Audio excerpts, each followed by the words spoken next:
नमस्कार, बहुत बहुत स्वागत है आपका। आप देख रहे हैं एबी न्यूज़ में। आपका दोस्त जितेंद्र। प्रारंभ करेंगे आज के कार्यक्रम को, लेकिन पहले मुख्य समाचार। अश्विन जडेजा के नाम रहा पहला दिन। भारत का स्कोर 339 बचे।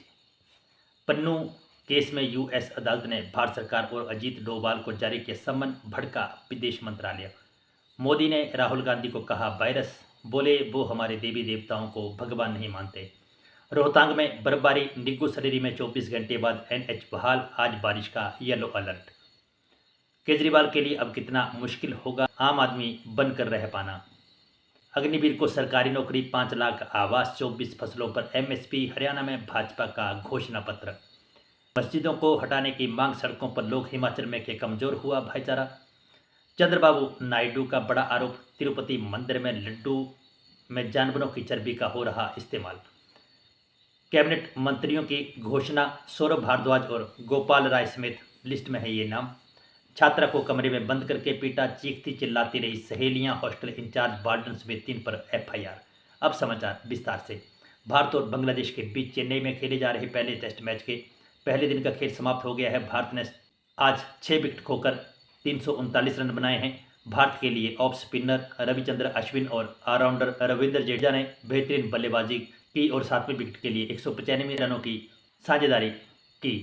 बांग्लादेश के कप्तान नजमुल हुसैन शांतो ने टॉस जीतकर पहले गेंदबाजी का निर्णय लिया, जिसे तेज गेंदबाज हसन महमूद ने सही साबित करते हुए ज़्यादा देर नहीं लगाई। महमूद ने 4 विकेट झटके और भारतीय शिष्क्रम को तोड़ दिया। भारत के स्टार बल्लेबाज जहां रन बनाने के लिए संघर्ष करते दिखे, वहीं रविंद्र जडेजा और अश्विन ने बेहतरीन पारी खेल भारत को मुश्किल से उबारा।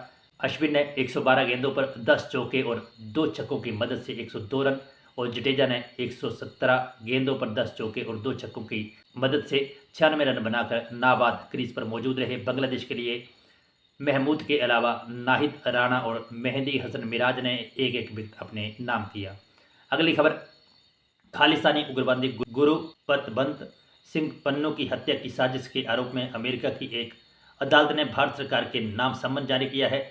इसे लेकर भारत सरकार ने सख्त आपत्ति जताई है। भारतीय विदेश मंत्रालय ने इसे पूरी तरह से गलत बताया है।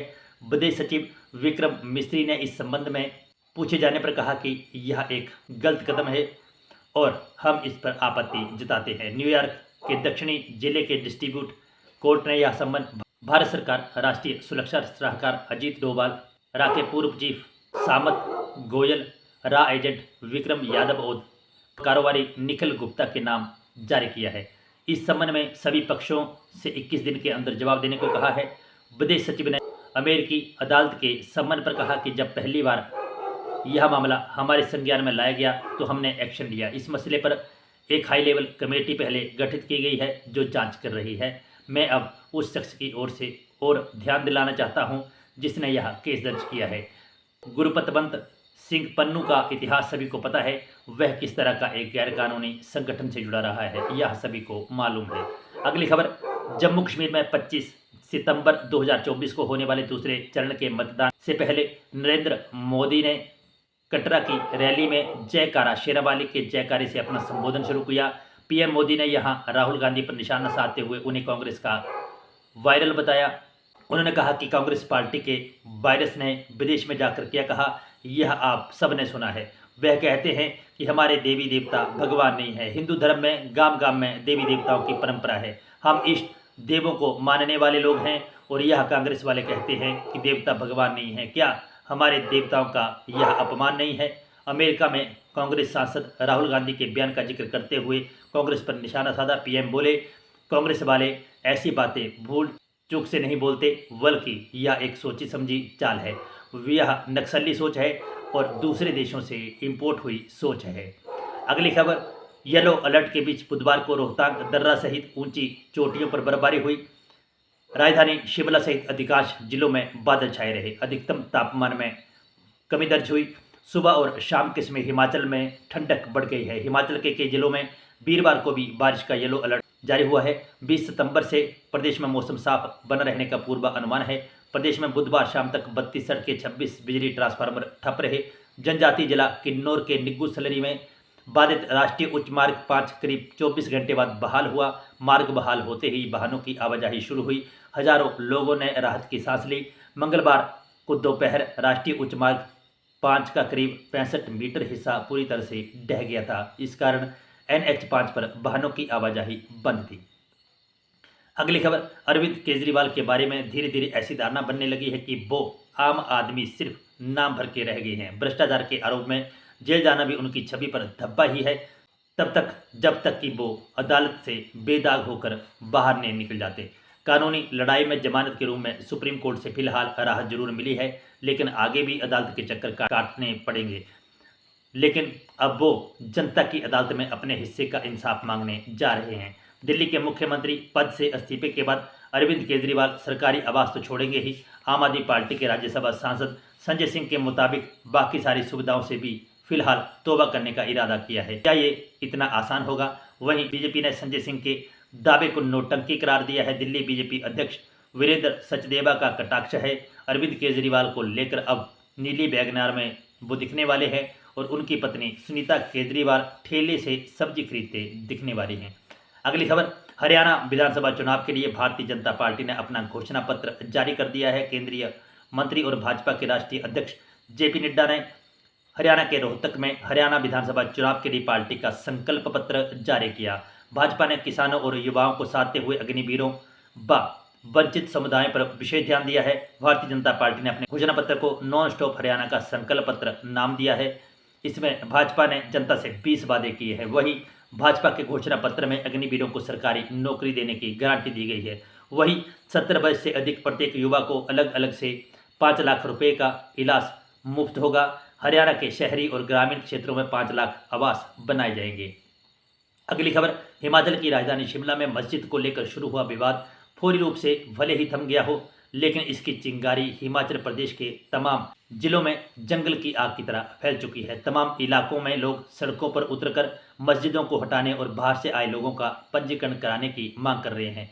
हिमाचल प्रदेश की डेमोग्राफी देखें तो यहाँ 3% से भी कम मुस्लिम आबादी है। ज़्यादातर मुसलमान बाहरी राज्यों से यहाँ काम की तलाश में आए हैं और बस गए।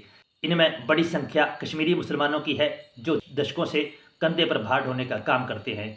इन्हें यहाँ खान कहकर पुकारा जाता है। ये खान हमेशा शिमला के व्यापारी वर्ग की लाइफलाइन रहे हैं। ये स्वभाव से इतने सीधे और सरल हैं कि शायद ही कभी इनका कोई विवाद हुआ हो। विवाद का कारण पश्चिम यूपी और बिहार से रोजगार के लिए आए मुस्लिम युवा बन रहे हैं, जो कि हिमाचल की संस्कृति से वाकिफ नहीं है। कुल मिलाकर यह हुआ कि जो यह मसला छोटी बातचीत से सुलझाया जा सकता था, उसने इतना बड़ा रूप ले लिया। यह शुभ संकेत नहीं है, खासकर उस राज्य में जहां सांप्रदायिक वैमनस्य का कोई इतिहास नहीं है। वही राजनीतिक दल भी अपनी अपनी रोटियां सेकने में लगे हैं।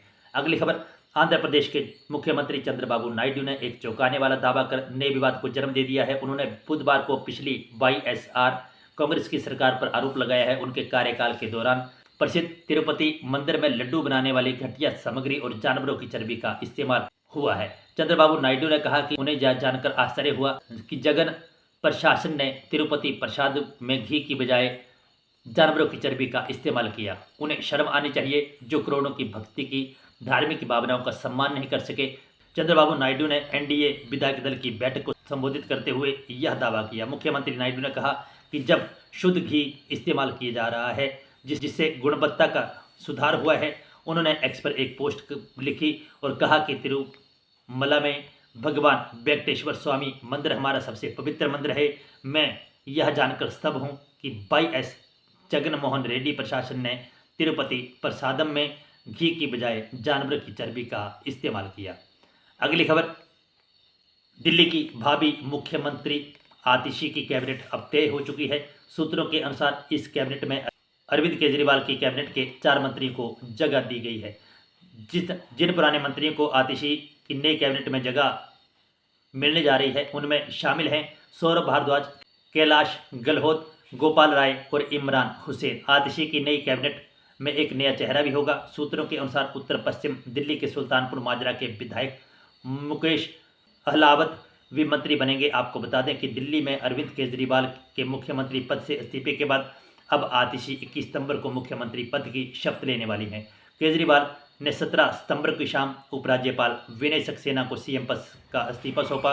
उन्होंने साथ ही आतिशी और 4 मंत्री भी उनके साथ मौजूद थे। इसके बाद आतिशी को विधायक दल का नेता चुना गया। अगली खबर, यूपी के मथुरा में हैरान करने वाला मामला सामने आया है, जहां बीटेक की एक छात्रा का हॉस्टल इंचार्ज ने बंद कमरे में पिटाई कर दी। घटना का वीडियो सोशल मीडिया पर वायरल होने के बाद पुलिस हरकत में आई। शिकायत मिलते ही पुलिस ने मुकदमा दर्ज कर जांच शुरू कर दी है। वार्डन, हॉस्टल मालिक और मालिक के भाई पर एफआईआर दर्ज हुई है। बताया जा रहा है कि हॉस्टल खाली करने को लेकर दोनों पक्षों में विवाद हुआ। इस बात को लेकर हॉस्टल इंचार्ज गुस्सा था। इसी गुस्से में वो मारपीट पर उतारू हो गया। वीडियो में देखा जा सकता है कि वे कैसे एक छात्रा से मारपीट कर रहा है।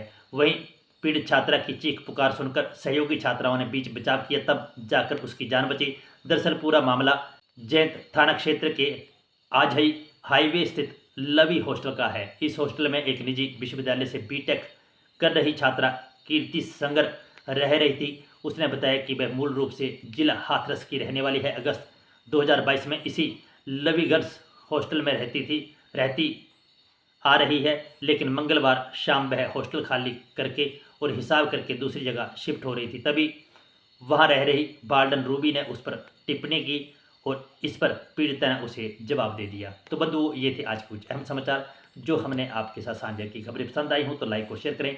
जो दोस्त हमारे साथ नहीं जुड़े हैं भी हमारे यूट्यूब और फेसबुक पेज को लाइक और फॉलो भी करें। इन शब्दों के साथ फिलहाल के लिए बस इतना ही। बने रहें एबी न्यूज़ के साथ। जय हिंद, जय भारत, जय हिमाचल।